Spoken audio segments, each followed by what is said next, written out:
In today's video, we wanted to take another look at the Intel Arc A770. This is the card that we bought during launch, and since then, Intel have delivered a couple of driver versions. Those drivers have actually smoothed out some of the performance with it, but in today's video, we wanted to take a look at how well we could actually ray trace with it.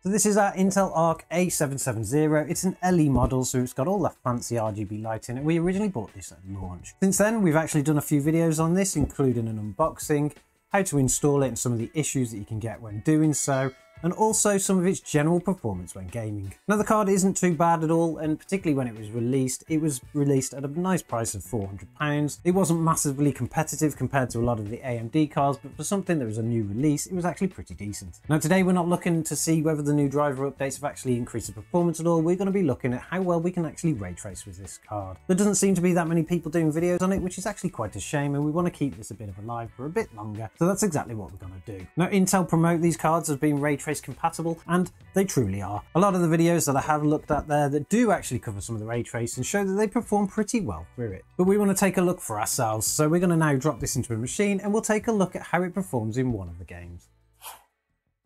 Okay, so to give this game a bit of a demo, we've decided to try Cyberpunk 2077. Obviously it's a game that's pretty demanding at the best of times, but with ray tracing, it's something that really does test a lot of graphics cards.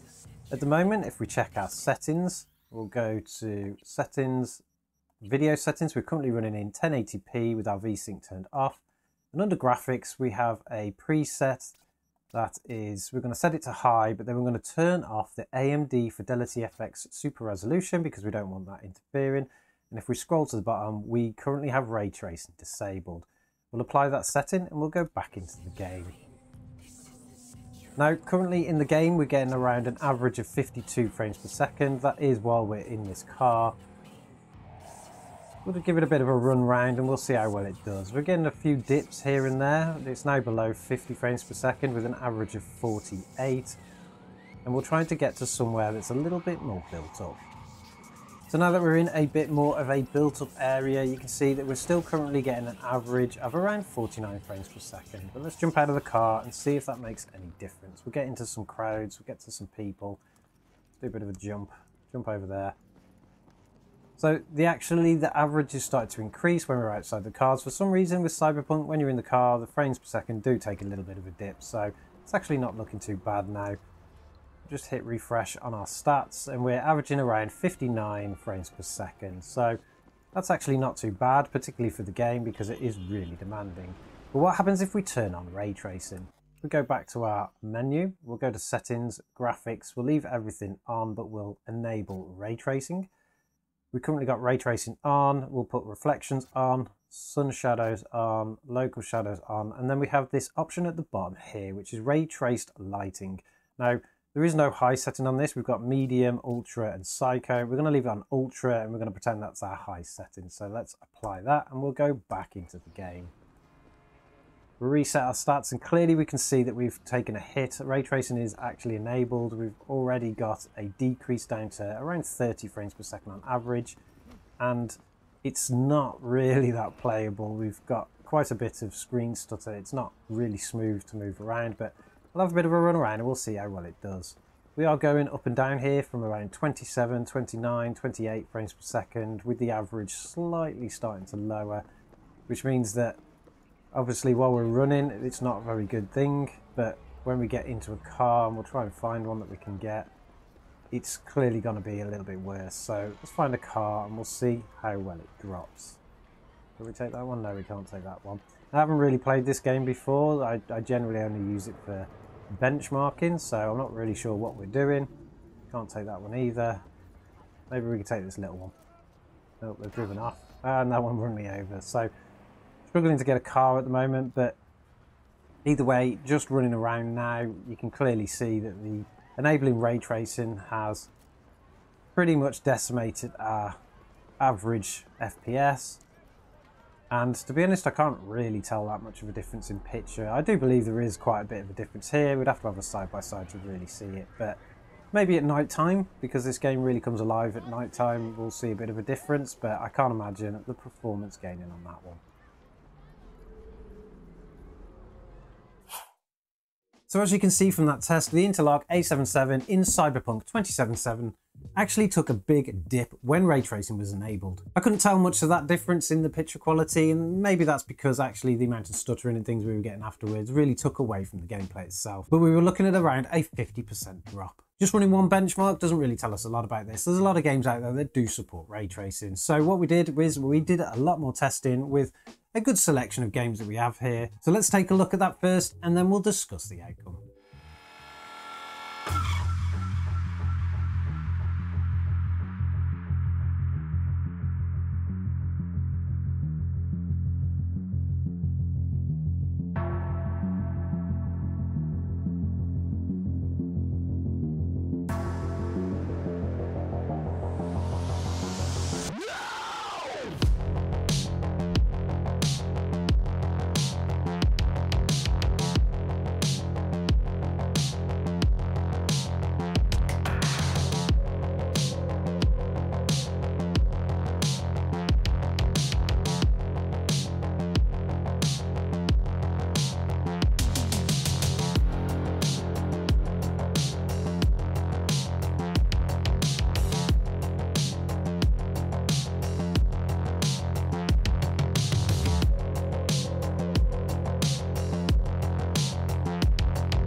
So as you can see from some of those benchmarks, some of the games actually did really well, and the card put up a good fight in both non-ray tracing and ray tracing gameplay. We did test the card in both 1080p and 1440p, while with ray tracing on and off, and as you can see from the results, it gave a pretty consistent performance. The first game we tested was obviously Control, and when we didn't have RT on at 1080p, we were managing to actually get over 109 frames per second. But as soon as we turned ray tracing on, that actually dipped quite a lot, all the way down to 59, but with a few tweaks to the different settings, you could get a 60 FPS out of that. Crysis Remastered was one of the games that surprised us the most at 1080p, getting about an average of 96 frames per second with RT off, and with RT on, it actually only dropped about 4 frames per second, so that actually played pretty decently. Cyberpunk was obviously the one that we gave an example of earlier. In 1080p with RT off, we were getting an average of around 48. As soon as we turned RT on, the average was actually coming out at 26. Doom Eternal showed how great the game was actually optimized, getting an average of 246 frames per second with RT off and 157 with RT on. That was actually one of the best looking games, and it played super smooth even with full ray tracing on, so I was quite surprised at that. Shadow of the Tomb Raider was another game that actually played really well on this card, getting an average of 128 frames per second with RT off, and only dropping down to around 88 with RT on. Now obviously a lot of those games are clearly over 60 frames per second. The most surprising one to us really was actually that Cyberpunk 2077, and the reason for that is because when we were actually testing this earlier on the beta drivers for the card, even without ray tracing turned on, we were getting an average of 70 FPS. Obviously clearly in this new testing that we've done with the latest drivers from them and not the beta ones, Cyberpunk actually takes a bit of a suffer in normal non-ray tracing performance, only getting about 48, so that was quite shocking. Once bumped up to 1440p, which is kind of where this card really shines, we saw that in Control we were getting an average of 71 frames per second without ray tracing, but as soon as you enabled ray tracing we were getting an average of 39. That was quite a bit of a dip. Crysis Remastered was a pretty consistent picture from the 1080p, getting an average of 83 frames per second with RT off, and with RT on, getting around 64. That means it was still completely playable and smooth. Cyberpunk was one of the worst performing at this kind of resolution, getting an average of 41 without ray tracing on, which actually wasn't that bad compared to the 1080p results, but as soon as you enabled ray tracing, the average was around 17, which made the game completely unplayable. So it wasn't worth the extra fidelity ray tracing would actually bring. Doom Eternal shined again, getting an average of 187 frames per second with RT off, and once enabling RT on, it was getting an average of 121. Now that is actually quite a significant drop, but again, it was more than playable and looked absolutely stunning. Shadow of the Tomb Raider probably came out a little bit worse. It wasn't as consistent as the 1080p results for this one, getting a 94 frames per second on average for RT off, and once you turned RT on, getting an average of around 54. Still a completely playable experience, but we would have liked to have seen at least 60 frames per second from that.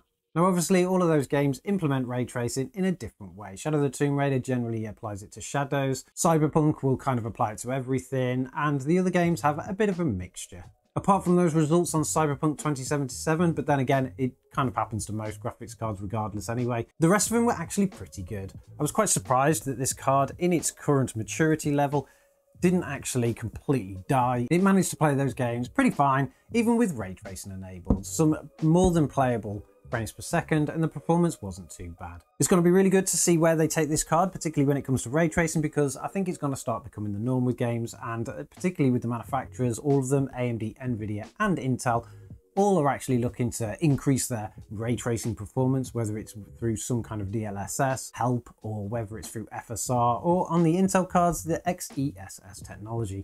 I think going forward, we're going to find some games that actually support Intel's XeSS and probably do some benchmark comparisons between the different upscaling technologies that can actually help things like this perform better. If you want to be able to see that content, make sure you subscribe to the channel. But apart from that, we're actually really impressed. The Intel Arc is really shining as a graphics card. We've been using it now for a couple of months in our gaming rig in our studio, and we've actually had no issues at all. It's been perfectly fine. We've not found anything that it won't really play. One of the games that we do actually struggle with it is Black Mesa, but it just means that we don't play it. We'll play it on one of the other systems. Apart from that, everything else works perfectly fine. Let us know in the comments what you think about the ray tracing performance of this card. Is it what you expected, or is it completely different? Would you still be looking to pick one of these up?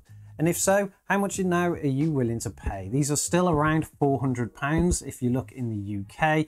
They haven't actually taken any kind of drop like a lot of the AMD cards have. So again, out of the box performance, whether it's ray tracing or not, the value probably just isn't there right now. For those who want to actually have a tinker, see how things mature as they go along, it's probably a perfect example to go for. I'd love to get hold of one of the A750s just to do a bit more of a comparison with this one, but we'll have to wait for that in the future. Don't forget to subscribe to this channel if you like this kind of content, and we'll catch you in the next one.